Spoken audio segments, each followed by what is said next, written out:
Other challenge we'll face as we continue to grow is just any one factory can only do so many garments in the US because of factory sizes, and also the limitations around a performance fabric that stretches is very hard to work with no matter what you're trying to make.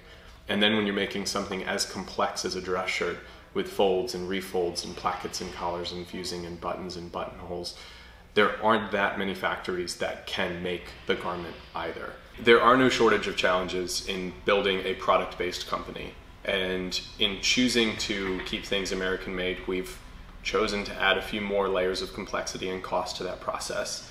In overseas manufacturing, if you have a certain production volume, they can just kind of turn it on overnight and you don't have to worry about scaling.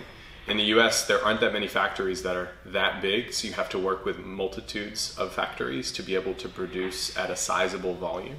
And you also need to be really careful in terms of your planning.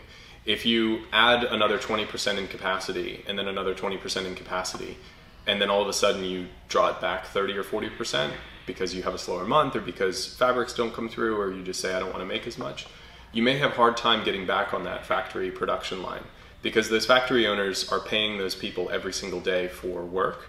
And if they're not paying them, then the factory workers need to go somewhere else for a job. And so they need to be able to keep their labor supply fairly consistent and paid in a consistent way, or they're going to have to scale back their supply of, or their capacity to be able to meet your overall demand.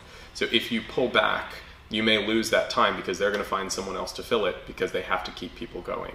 So the consistency of matching fabric coming in, when we buy it, when we're releasing things, and making sure that we consistently increase and hold at each level that we feel comfortable for the next month, the next quarter, whatever that might be.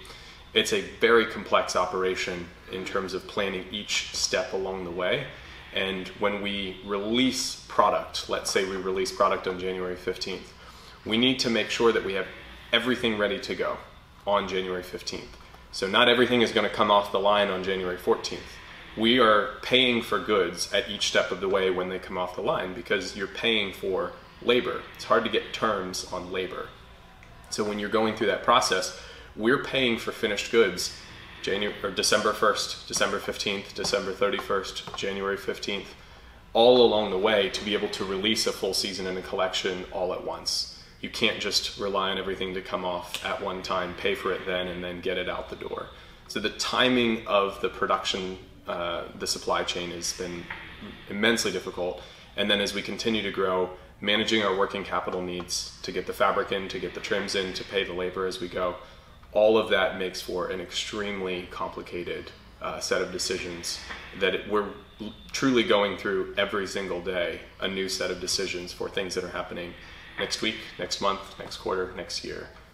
So all that together has been a challenge that I knew we would face difficulties in supply chain and cash flow, but I don't think I ever stood the level and the scope of those difficulties.